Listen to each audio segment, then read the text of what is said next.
Thought it might be helpful to give you an example of a master's project that was a service evaluation. And it is mine. I did it quite a while ago as part of my master's in public health, and I did it part-time, and that's really important to remember, because that means probably the amount of work that I was able to do for this, you wouldn't necessarily be able to do for your own master's project, because you're doing a full-time course. I was doing a part-time course.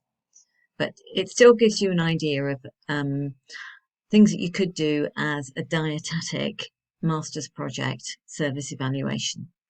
So it was a lifestyle program, and for people at risk of coronary heart disease. So these could be people living with obesity, hyperlipidemia, hypertension, who might have had a cardiac event. So a range of people, but all of whom are at risk of coronary heart disease. So the objective of the study was to evaluate the acceptability and effectiveness of a lifestyle program designed to decrease coronary heart disease risk in this group of patients. It was actually delivered at the hospital. So the design was telephone interviews, evaluation forms. I'll tell you a bit more about those in a moment. But collected both qualitative and quantitative data. So we looked at the characteristics of the patients referred, and we monitored the attendance.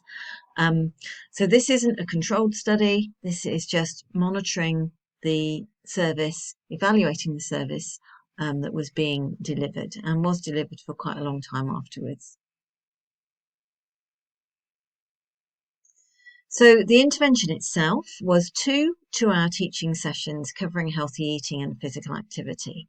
So the patients came in to these sessions usually a week or 2 weeks apart, and were with us for a couple of hours in order to get some information provided to them. To follow that up, we also created a quarterly newsletter. So that was like 4 sides of A4 newsletter that was sent to people for a year after attending the sessions. So that included new information, new evidence base, articles, recipes, those kinds of things. So what outcome measures did we look at?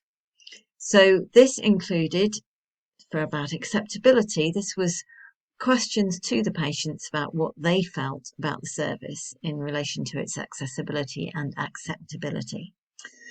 When we looked at effectiveness, we were looking at changes in body weight, although we weren't actually teaching about weight management directly. We were more teaching about healthy eating, which clearly would lead some people to lose weight, but not everybody. We were monitoring their smoking, their dietary composition using food frequency questionnaires, their physical activity level, and we used the GP physical activity questionnaire, which is a validated tool, and their health perception, and that was using the short form 36 health survey, which again is a validated tool. So all validated methods of assessment of the effectiveness. So the results, just to give you an idea of what was happening, we had 279 patients referred, and 54% of those attended at least one of the sessions. We completed 32 telephone interviews, trying to find out the most common reasons for non-attendance, which were personal things, people going on holiday, something had happened in life that got in the way, and very few of those were directly related to the service itself. We got very positive view of the teaching sessions themselves, and people felt confident going away from those that they were able to change their eating habits and change their physical activity levels. So you see these percentages are well in the 90s of people going away feeling confident that they could do that. The newsletter was again evaluated very positively. 94% of people feeling they'd learned something new, and that it increases their motivation. So it reminded them of what they were aiming to do and made them feel more able to do it. So what did we find at 6 months? So we were following up patients after 6 months, 6 months after they'd attended the sessions. So there were some statistically significant changes. Energy intake had gone down. Sodium intake had gone down, and that was quite interesting because at that time very few people realised how important it was to reduce their salt intake in order to help manage their blood pressure. So we saw a decrease in that intake. Increase in dietary fibre, clearly that links with the message of whole grains and the need to have fibre intake higher. Decrease in proportion energy from fat, again you can see that clearly relates to the kind of messages that we would have been teaching. And an increase in intake of fruit and vegetables, again clearly something that we would have been encouraging people to do. So you can see that these dietary changes clearly linked to the types of messages that were being delivered in the sessions to decrease coronary heart disease risk. We saw an increase in moderate and vigorous activity at 6 months, and that's predominantly due to people attending Keep Fit classes for older people. It's not surprising that the majority of the people attending those groups were older people. There were some younger people, and in retrospect you might think that we might need to think slightly differently for some of those people because they felt quite they didn't fit with the rest of the group, and so some of the changes and things and some of the conversations were quite difficult, I think, for some of the younger people with coronary heart disease. So that's something you always need to think about with a service like this. The SF36, which is the quality of life measure, showed that energy and vitality was improved at 3 months. So although there were changes, they weren't statistically significant except this particular one. So that was quite disappointing in a way, and it might be due to the size of the population. But although the trends for change were all in the right direction, only one was statistically significant.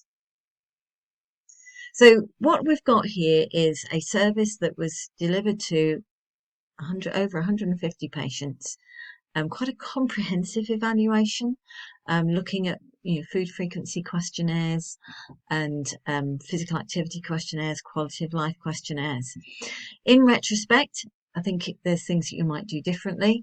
For example, we discovered that there were 1 or 2 of the patients whose literacy level wasn't very good, and they actually needed assistance to complete all that paperwork. It was quite a lot of paperwork.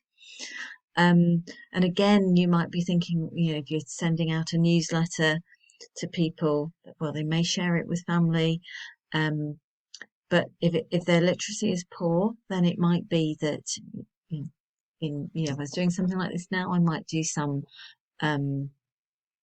podcasts, videos, just to make it a little bit more accessible to people. And also some of the food frequency questionnaires, you need to be mindful of your client group. Are they going to be people who are going to eat typically English food, or do we need to have things in that consider the different ethnic minority groups that might be involved? And that is something, again, I would consider to do, that might be different. So when you're thinking of the methods that you're going to use to evaluate your service, thinking about how accessible the methods of evaluation are is equally important as considering those issues when you are creating and delivering a service.